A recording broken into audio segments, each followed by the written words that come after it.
Hi everybody, Lucas Pereira here, Carol there. Hi. Hoje eu trouxe uma convidada especial, que é a Carol do Freeway to USA. Ela já participou do nosso canal, prestando a sua voz para fazer os personagens aqui do nosso curso básico de inglês gratuito. Então, Carol, hoje tu vai responder algumas perguntas aqui e eu quero começar te perguntando por que tu decidiu ir morar nos Estados Unidos? Isso é uma coisa que tu sempre quis ou isso é algo que aconteceu depois? Tu veio te apaixonar por isso? Como é que foi? Eu acho que a minha vontade de morar nos Estados Unidos não foi maior que a do meu marido, vamos dizer assim, porque eu sou casada, né? E ele sempre teve esse sonho de morar aqui, principalmente depois que ele veio visitar em 2013. Então ele dizia, a gente vai morar lá, a gente vai morar lá. E eu fui indo na ideia, mas eu sempre gostei da ideia de morar nos Estados Unidos, porque, querendo ou não, a gente cresceu, o brasileiro cresceu vendo filme americano, série americana, ouvindo música americana. Então, tudo isso traz aquele sonho americano que a gente tem.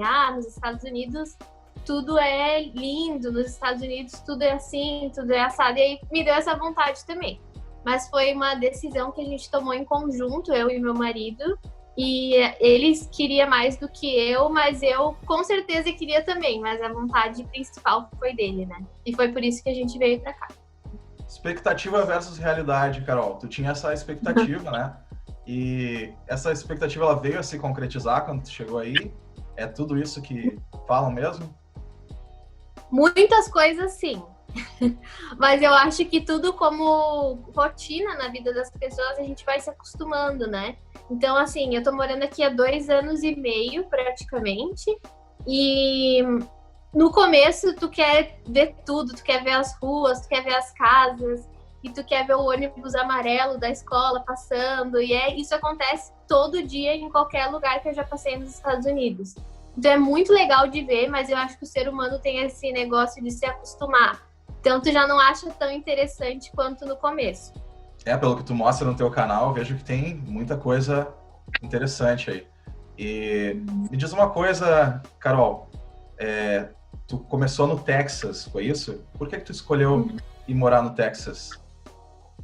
Então, o Texas é o local esquecido dos Estados Unidos. Eu acho que ninguém, quando quer morar para os Estados Unidos, quer ir para o Texas, né? Mas o que a gente fez? Meu marido, novamente, é uma pessoa que é muito de pesquisar, de fazer planejamento. Eu odeio essa parte e ele é mais assim do que eu, né? Então ele pesquisou muito antes da gente vir para cá, qual seria o lugar com custo de vida mais baixo, com praticamente isso, né? Então, Texas é o segundo maior estado dos Estados Unidos, só perde para o Alasca, e ele tem uma infinidade de possibilidades, assim, tipo, casa é mais barato porque eles têm muito terreno para construir, então para alugar é muito mais barato, custo de vida é mais barato. Foi praticamente por isso que a gente decidiu pelo Texas, por esse conjunto de custo de vida praticamente, mas assim, claro que a gente via filmes no Texas e tinha curiosidade. Eu sou do Rio Grande do Sul, assim como tu também. E o texano, ele tem uma cultura muito bonita, né? É um povo muito, como que a gente fala no Rio Grande do Sul também, muito bairrista, muito eles dão valor pro estado deles, assim. Então, isso me encantou no Texas, antes da gente ir e quando a gente chegou. Eu acho que tu fez uma boa escolha, né? No sentido de que para desenvolver o teu inglês, né? Se tu fosse para locais mais óbvios, teria aquela tendência a se juntar muito com a comunidade brasileira, ficar na zona de conforto, né? Eu imagino que isso deve ter te trazido um grande desafio. O sotaque texano ele é bem marcado, né? E leva um tempo para que a gente possa acostumar o ouvido a entender o que eles falam, né? Como é que foi isso para ti? A parte Então, do idioma. Do idioma, a gente morou em Dallas, né, no Texas. Então, em Dallas, tem gente de vários lugares dos Estados Unidos. O texano, aquele do interior que a gente vê que fala, parece que tem uma batata na boca, tem também, mas é mais raro de ver. Quanto ao inglês no Texas, a comunidade brasileira no Texas é bem menor do que outros estados como Nova York, tem muito brasileiro, Flórida é só brasileiro, pode falar português que eles vão te entender, eu acho. Em New Jersey tem uma comunidade muito grande brasileira também. No Texas tá crescendo, tem bastante brasileiro, mas não é tanto. Então, isso também foi outra coisa que meu marido falou antes da gente vir, que ele queria estar envolvido no meio americano, porque ele queria aprender e praticar o inglês dele. Então, a gente tentou procurar uma igreja que fosse americana, porque a gente vai na igreja, então ter o convívio com o pessoal americano mesmo. Procurar lugares que tenham mais bairros, assim, que tenham mais americanos do que brasileiros, para a gente se forçar a falar o inglês, né? Então, no começo, para mim, foi bem difícil, porque eu tinha muita vergonha de falar. Eu sabia que eu conseguia falar, mas eu tinha muita vergonha de falar. Mas depois que eu perdi a vergonha, agora eu falo errado e não tem problema com isso. Então, foi legal. O Texas foi uma boa opção para isso. Mas esse negócio do texano que fala assim, com sotaque carregado, eu só conheci um texano que falava assim uma vez, que foi um cara que guinchou meu carro, que o pneu estava furado, do seguro, assim, e eu quase não entendi o que ele falava, porque ele ficava do meu lado. E eu, é bem como no filme, assim mesmo. Eu acho super interessante esse sotaque, né? Eu também escuto um programa de rádio chamado The Dave Ramsey Show, que é um ano, e eu já tô com o ouvido mais acostumado a isso, né? Eu acho muito interessante o sotaque deles. Uma outra coisa que eu quero te perguntar é sobre a acolhida, né? Eu já vi no teu canal, né, que tu teve pessoas que te ajudaram, e acho que isso é muito importante, porque é um lugar diferente, né? E ter alguém conhecido, qual que é a importância disso? Totalmente importante, eu acho, assim. Então, a gente acabou de falar sobre se envolver mais com americanos do que brasileiros, mas quando eu vim pra cá, eu tinha uma prima que morava aqui e ela era brasileira. Então, isso foi muito importante pra nós.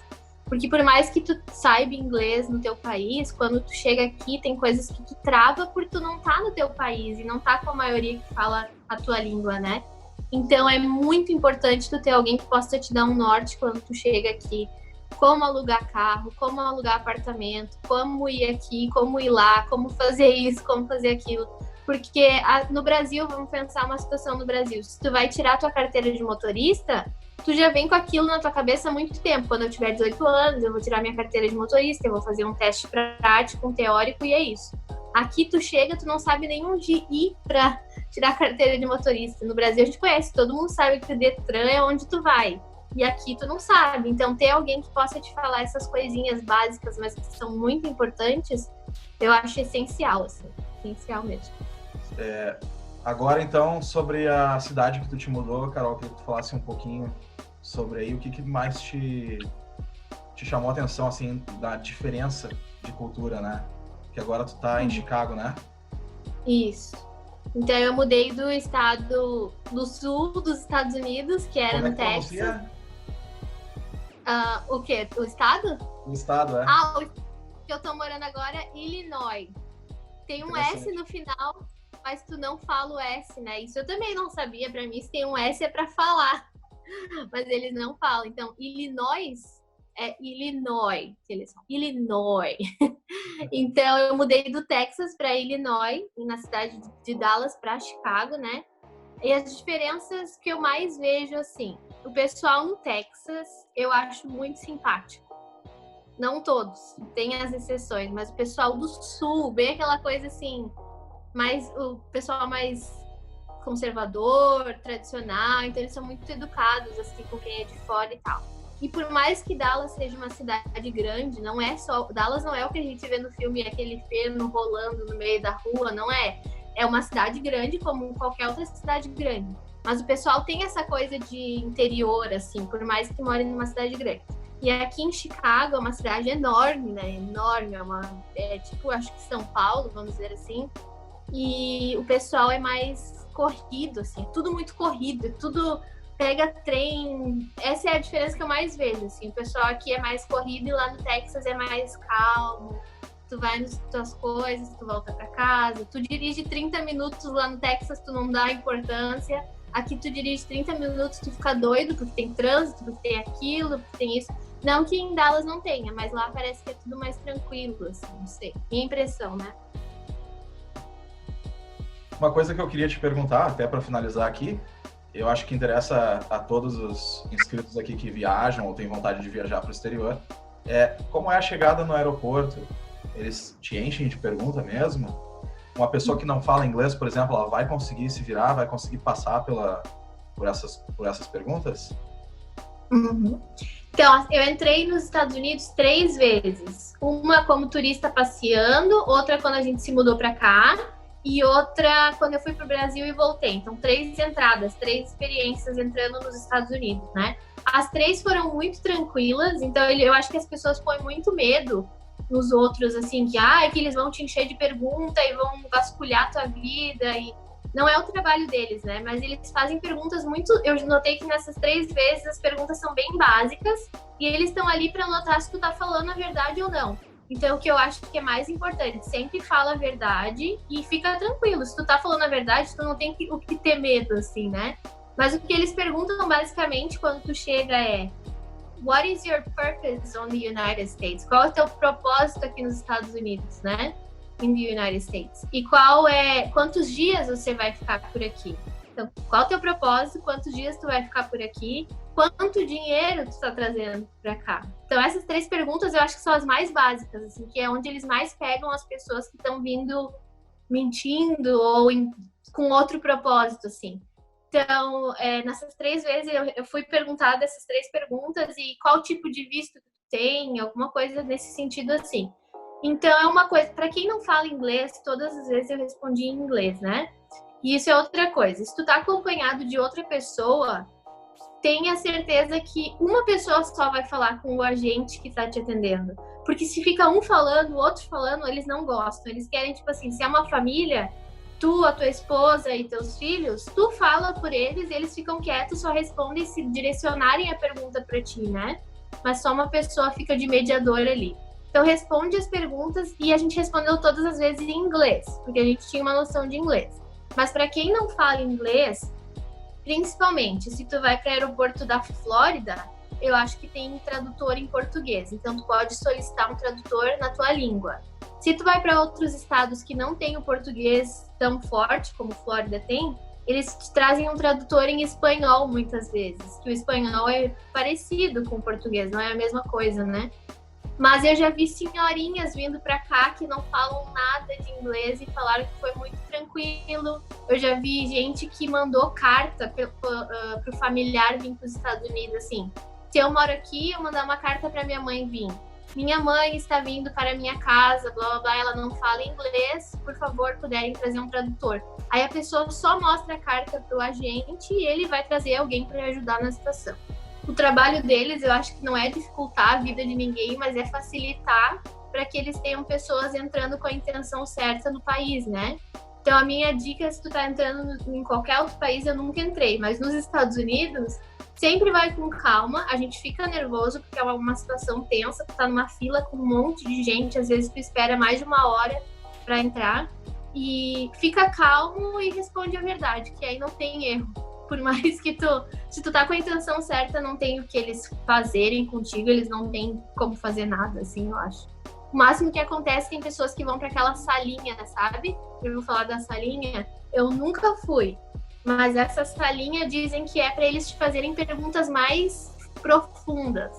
Então, ali, quando tu entra na frente dos agentes, eles vão fazer perguntas mais básicas. Se eles quiserem aprofundar as perguntas, provavelmente eles vão te chamar para a salinha. E é mesmo conselho, continua calmo e é isso. Não tem do que temer. Tá certo, então. Essa foi a Carol do Freeway to USA. Nós fizemos essa conversa aqui em parceria, então vai ter uma conversa também mais focada para o ensino de idiomas lá no canal da Carolina. Eu vou deixar o link aqui na descrição e vocês vão poder acessar o canal dela. Por favor, se inscrevam lá e comenta lá, vim pelo canal LP Idiomas, que depois ela vai me pagar por isso. Não, tô brincando.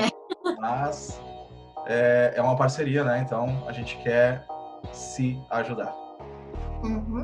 E obrigada, né, pelo convite, por poder participar no teu canal. E assim como tu falou, vai ter um vídeo no meu canal também, com a conversa com o Lucas. É outro assunto, mas um complementa o outro, eu acho. Então não deixe de assistir aqui e lá.